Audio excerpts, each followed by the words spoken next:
For my practical dissertation, I have taken a clip from Into the Wild and replaced the sound design with the style of Lynne Ramsay. By doing this, I hope to create a different mood which manipulates the character and narrative. First of all, I have taken out the gradual sound of the non-diegetic and heightened the sound of his breathing and other diegetic sounds. This is a style seen throughout all of Lynne Ramsay's films to focus on the raw emotion the character is going through. I then heightened the sounds that were originally in the clip, such as the cloth being thrown into the bucket. However, I also added other sounds such as rustling and creaking of the bed when he moves. This technique is what Paul Davies, the sound designer of Morven Caller, uses because it draws the audience closer to the character. By hearing the diegetic sounds louder than one normally would, makes the film more gritty and realistic. On the original clip, the non-diegetic sound is used to create more emotion through the gloomy tone of the music.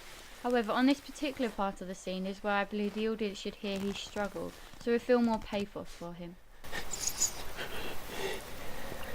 Sean Penn carries on using the music, which is almost like music you would hear in the church, which relates to the God signs shown in the mise-en-scène.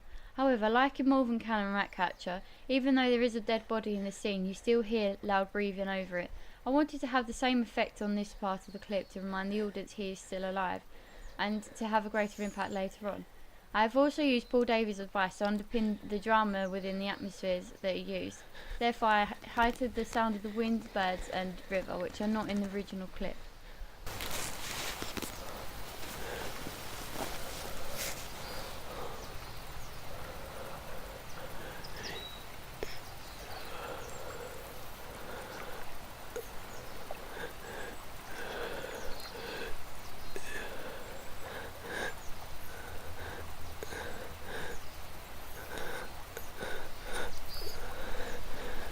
The original clip also uses a voiceover to move the narrative forward and reflects on his actions. However, like shown in Morven Caller, Lynne Ramsay wants the audience to breathe and have their own opinion on why a character does what they do.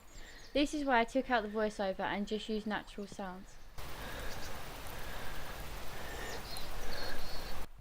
By carrying on Chris's breathing throughout this clip, I believe it not only shows the raw emotion but has more of an impact when all sounds are instantly cut, making it more hard-hitting for the audience when he stops breathing.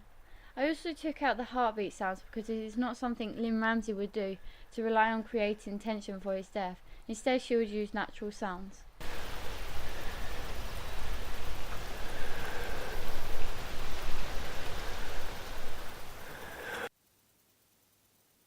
I left this part silent apart from very low ambience because this technique is also shown in Morven Caller and Ratcatcher. It allows the audience to reflect what is happening and focus on their own emotion.